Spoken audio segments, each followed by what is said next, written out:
Bonjour, à la une des quotidiens du jour, le journal L'Observateur donne la parole au président du Parlement de la CEDEAO, Moustapha Cissé Lo, qui s'est prononcé sur l'affaire Khalifa Sall. Cissé Lo met l'État à l'arrêt, titre l'Obs, premier relais. Les propos de Moustapha Cissé Lo qui estime que le Sénégal a l'obligation de respecter l'arrêt de la Cour de justice. Moustapha Cissé Lo qui a rajouté que le Parlement de la CEDEAO qu'il préside va examiner cet arrêt lors de sa prochaine réunion à Abidjan. Toujours à la une de l'Obs, le professeur de droit pénal Ndiak Fall s'est également exprimé sur le cas du maire de Dakar. Khalifa Sall doit recouvrer la liberté pour qu'on recommence le procès à zéro, a-t-il déclaré dans l'Obs. À la une du quotidien, toujours à propos de l'application de la décision de l'arrêt de la CEDEAO, pression sur l'État, titre le quotidien qui a également relayé les propos du professeur Ndiak Fall qui n'en démord pas. Selon lui, la sanction, c'est la nullité de la procédure concernant le procès Khalifa Sall. Cissé Lo, lui, estime que l'État a l'obligation de respecter cet arrêt de la CEDEAO, renseigne le quotidien qui, à sa page 12, reprend les déclarations du président Macky Sall s'adressant à Maître Doudou Ndoye, le président du parti de l'Union pour la République UPR. En ces termes, je cite: « Votre place n'est pas dans l'opposition, elle est ici à mes côtés ». Une invitation sans détour envoyée par le président Macky Sall à Maître Doudou Ndoye, révèle le quotidien. À la une de Enquête, dossier sur la pénurie d'eau à Dakar.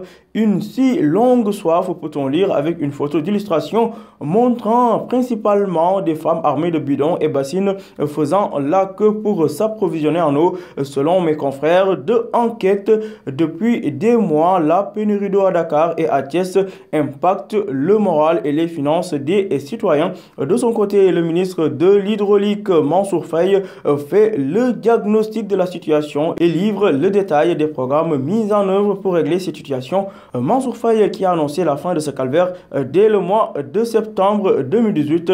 Tous les détails à lire, pages 4 à 7 de Enquête.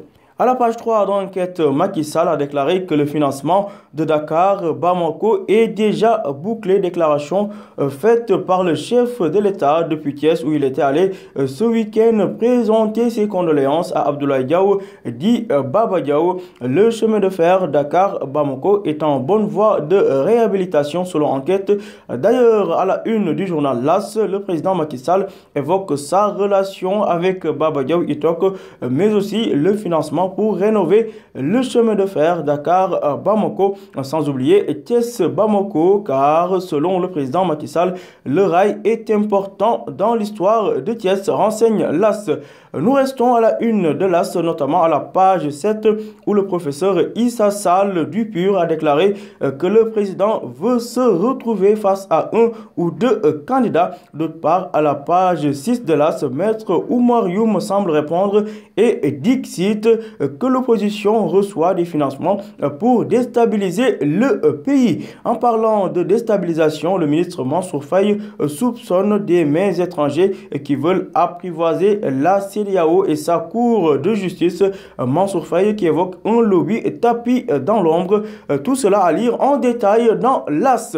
À la une du Témoin quotidien, l'arrêt de la CEDEAO divise l'APR avec Moustapha Cissé Lo qui estime que le Sénégal a l'obligation de respecter cet arrêt.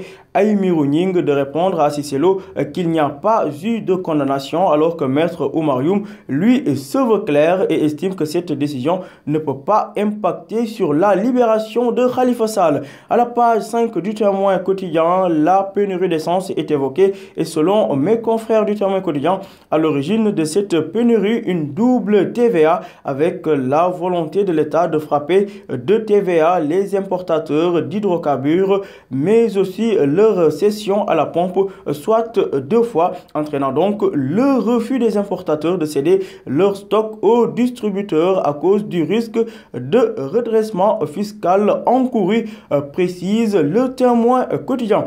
À la une de Libération, le mystère, Mamadi Diamé est évoqué, arrêté au Sénégal pour terrorisme présumé. Le ressortissant malien s'est englué dans le silence total, révèle Libération, qui précise que l'individu a été interpellé au croisement Kappa vers 5 heures du matin. Il y a cela des mois avec un sac contenant du cuivre, du bronze et du laiton broyé. Les détails de tout cela à lire page 4 de Libération.